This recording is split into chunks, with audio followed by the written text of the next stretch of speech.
नमस्कार. नवीन वर्ष अगदीच जवळ आलंय आणि आपल्यापैकी अनेक जण नवीन संकल्प, नवीन योजनांबद्दल विचार करत असतील, बरोबर ना? पण महानुभाव तत्वज्ञानानुसार वर्षाचा शेवट म्हणजे फक्त कॅलेंडरवरची एक तारीख बदलणं नाहीये. उलट आपल्या आत्म्याचा प्रवासाचा आढावा घेण्याची ही एक मोठी संधी आहे. चला तर मग ह्या दृष्टिकोनातून ह्या वेळेचं महत्त्व समजून घेऊया. हा प्रश्न खरं तर आपल्या सगळ्यांच्याच मनात येतो.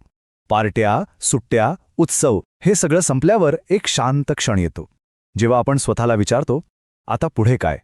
आणि खरं सांगायचं तर हाच तो क्षण आहे जिथून खरं चिंतन सुरू होतं. महानुभाव तत्वज्ञानातलं हे वाक्य आपल्याला वेळेकडे बघण्याचा एक पूर्णपणे नवीन दृष्टिकोन देतं. म्हणजे बघा, आपण सहसा वेळ कसा मोजतो? तास, दिवस, वर्ष यातच. पण खरं तर प्रत्येक क्षण हा आपल्या आत्म्याच्या प्रवासातला एक महत्त्वाचा टप्पा असतो. तर वर्षाचा शेवट म्हणजे आपण काय कमावलं, काय गमावलं या भौतिक गोष्टींचा हिशोब मांडण्याची वेळ नाही. ही वेळ आहे आपल्या जीवनमार्गाचा, आपल्या विचारांचा, आपल्या सवयींचा आढावा घेण्याची. आपण योग्य मार्गावर आहोत की नाही हे तपासण्याची ही एक संधी आहे. आपण नवीन वर्षात नाही का ठरवत की वजन कमी करायचं किंवा पैसे वाचवायचे. पण महानुभाव तत्वज्ञान सांगतं की आपला खरा संकल्प आत्मोद्धाराचा असायला हवा. म्हणजे काय?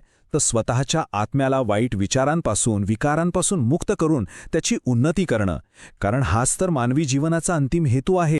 अच्छा, मग या आत्मोद्धाराच्या मार्गावरची पहिली पायरी कोणती? तर ती आहे प्रामाणिक आत्मपरीक्षण, स्वतःच्या आत डोकावून पाहणं. चला तर मग या कसोटीला सामोरं जाऊया आणि स्वतःलाच काही प्रश्न विचारूया. प्रत्येक अनुभव, मग तो चांगला असो किंवा वाईट, आपल्याला काहीतरी शिकवून जातोच. गेल्या वर्षभरातल्या घटनांनी, माणसांनी, परिस्थितीने आपल्याला नक्की कोणता धडा दिला यावर विचार करणं खूप महत्त्वाचं आहे. हा पुढचा प्रश्न जरा जास्त खोलवर विचार करायला लावणार आहे.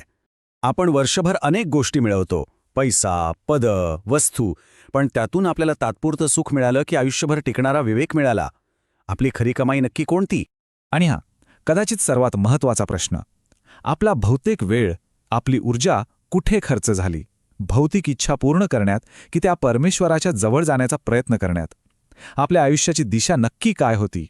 पण एक गोष्ट लक्षात ठेवायला हवी, या प्रश्नांचा उद्देश स्वतःला दोषी ठरवणं किंवा वाईट वाटून घेणं अजिबात नाही. ही तर आरशात पाहून स्वतःला स्वच्छ करण्यासारखी एक प्रक्रिया आहे. चुकांमधून शिकून स्वतःला शुद्ध करून पुढे जाण्यासाठीच हे आत्मपरीक्षण आहे. आता आपण या तत्वज्ञानाच्या एका खूप रंजक आणि खरं तर थोड्या विरोधाभासी भागाकडे वळूया. जग आपल्याला सतत काहीतरी मिळवायला शिकवतं, पण अध्यात्म आपल्याला सोडून देण्यातून मिळवण्याचा मार्ग दाखवतं. हे या तत्वज्ञानाचं मूळ सूत्र आहे.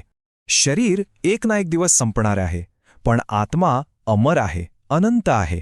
मग आता विचार करण्यासारखी गोष्ट ही आहे की आपण नश्वर शरीरासाठी जास्त धडपड करायची की त्या अनंत आत्म्यासाठी? इथे दोन वेगवेगळे मार्ग अगदी स्पष्ट दिसतात. बघा, एकीकडे जग सांगतं जास्त मिळवा, जास्त उपभोग घ्या, जास्त दाखवा. पण दुसरीकडे तत्वज्ञान काय म्हणतं? ते म्हणतं अहंकार आणि आसक्ती सोडा तरच खरा विवेक मिळेल. विकारांपासून मुक्त व्हा. म्हणजे जितकं आपण या भौतिक गोष्टींची आसक्ती सोडतो तितके आपण आपल्या आत्म्याच्या जवळ जातो. मग प्रश्न येतो की हे सगळं रोजच्या जीवनात कसं आणायचं? यासाठी घरदार सोडून कुठेतरी पळून जायची गरज आहे का? तर नाही. महानुभाव तत्वज्ञान आपल्याला जगात राहूनच जागरूकपणे जगण्याचा मार्ग दाखवतं. यासाठी या 3 सोप्या पायऱ्या आहेत. पहिलं, हे जग तात्पुरतं आहे हे सतत लक्षात ठेवा. त्यामुळे नात्यांमध्ये प्रेम जरूर ठेवा, पण मोह नको. दुसरं, आपले विचार, आपले शब्द आणि आपली कृती यात शुद्धता ठेवा. आणि तिसरं आणि सगळ्यात महत्त्वाचं, संसार सोडून पळून जाऊ नका, तर संसारात राहूनच ईश्वराचं स्मरण ठेवा. यालाच जागृत जीवन म्हणतात. चला तर मग आता या विश्लेषणाच्या शेवटाकडे येऊया. नवीन वर्ष म्हणजे फक्त काही नवीन संकल्प करणं नाही, तर आपल्या जीवनाला एक नवीन, योग्य दिशा देण्याची ही एक संधी आहे. ही एक खूप आशा देणारी शिकवण आहे, नाही का? आपल्याला फक्त एक प्रामाणिक पाऊल पुढे टाकायचं आहे. आपल्या छोट्याशा प्रयत्नालाही ती ईश्वरी शक्ती भरभरून प्रतिसाद देते. त्यामुळे निराश न होता एक छोटासा बदल करण्याची सुरुवात तर करूया. हे वाक्य खूप काही सांगून जातं. आपण सहज बोलून जातो की वेळ निघून चालला आहे, पण खरं तर वेळ तिथेच आहे. आपण त्या वेळेतून निघून जात आहोत.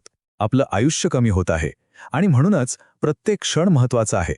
आणि शेवटी हाच प्रश्न उरतो, या नवीन वर्षात आपण फक्त भिंतीवरचं कॅलेंडर बदलणार आहोत की आपल्या आयुष्याची दिशा बदलणार आहोत? निवड आपली आहे. भौतिक गोष्टींच्या मागे धावत राहायचं की आत्म्याच्या प्रवासात पुढे जायचं, यावर विचार नक्की करा.